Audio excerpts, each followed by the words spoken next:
The first thing you can do to make your apple pie is cut the apples. You can cut the apples with a knife or an apple cutter like the one I am using. Now there are many kinds of apples, but the best for pies are Cortland's, Honeycrisp, Jonagolds, Macintosh. For this pie I am using Macintosh.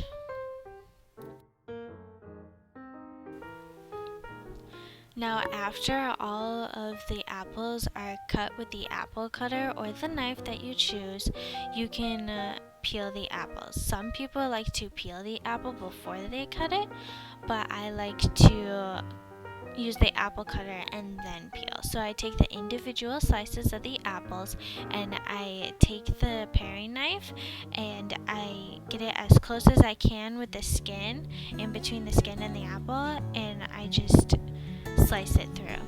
Depending on the apple, some apples you can cut through easily, and then some it's harder to do because the skin is rougher.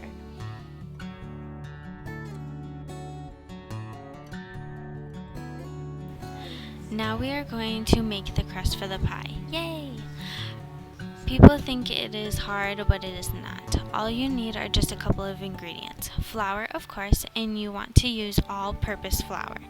Since we are making an apple pie, we will need to make 2 crusts, so we will have to double the recipe. We will need 2 2/3 cups of flour. Now, some people use the wrong kind of measuring cup to measure the ingredients. They will use one that is meant for liquids instead of solids. The one that I am using is the correct one, which is used for solids. The next ingredient is Crisco. Some people might try to get a knockoff brand, but my recommendation and my Italian grandmother's recommendation is to stick to the name brand. So since you are making a double batch, you will need to measure out 1 cup of Crisco. Now when you scoop out the Crisco, make sure you pack it into the measuring cup like I am doing. But see how I am not pounding it into the cup, but just pressing it enough to make it go to the bottom of the cup.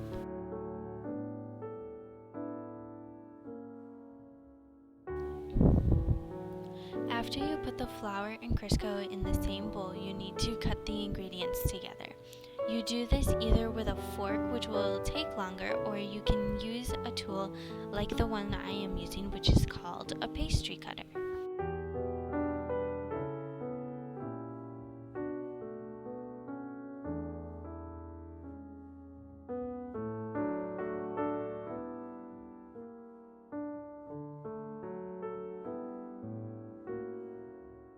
After cutting the ingredients together, you can see that the flour and Crisco turn into crumbs. Once the dough is like this, you can either store it or use it. Well, we're going to use it. To turn the crumbs into dough, all you do is add water, 3 tablespoons to be exact. At first, that's how much you add. Then you add 2 more. Once the water is added, you will begin the fun, messy part.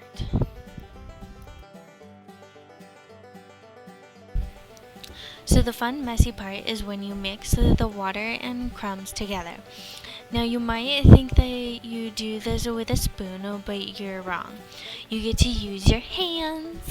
So you will mix the ingredients with your hands and try to make a ball like I am. As you can see, you will get messy, but it's fun.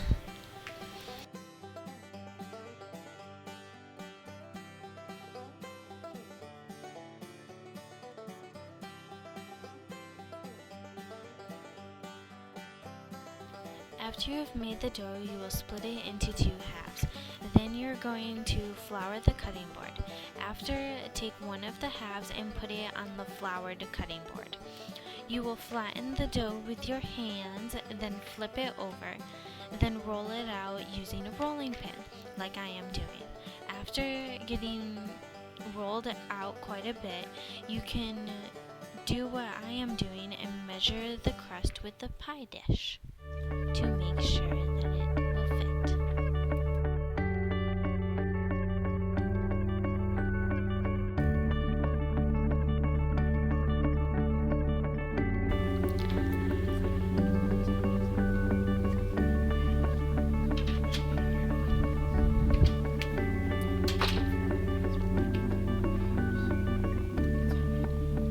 After you have rolled out the dough, you are going to put it on the rolling pin like I am, and then put it into the dish.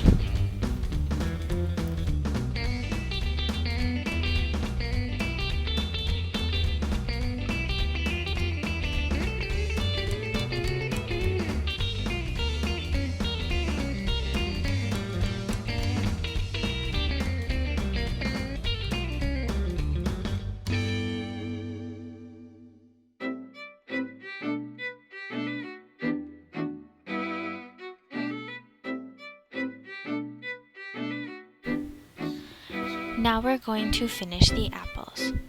So you're going to take 1 cup of sugar, and you're going to put it into the apples. You're going to stir it up and make sure it all gets stirred in.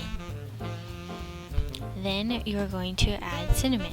You want to add enough cinnamon to cover the top of the apples in a thin layer. Then you're going to add nutmeg. Not a lot of nutmeg because nutmeg is very strong. So you're just probably going to do 3 shakes. Then you're going to add cloves. Some people are allergic to cloves, so you can add this or you cannot. So you will probably just do 1 shake of that because that is very, very strong. And then once that is all in, you are going to stir it up. And then this is the best part of the whole entire apple pie making process. After it all is all stirred up, you will take an apple slice from the bowl and you're going to taste it. And if you like it, then you can put it in the pie dish. If not, you can add more cinnamon, add more sugar.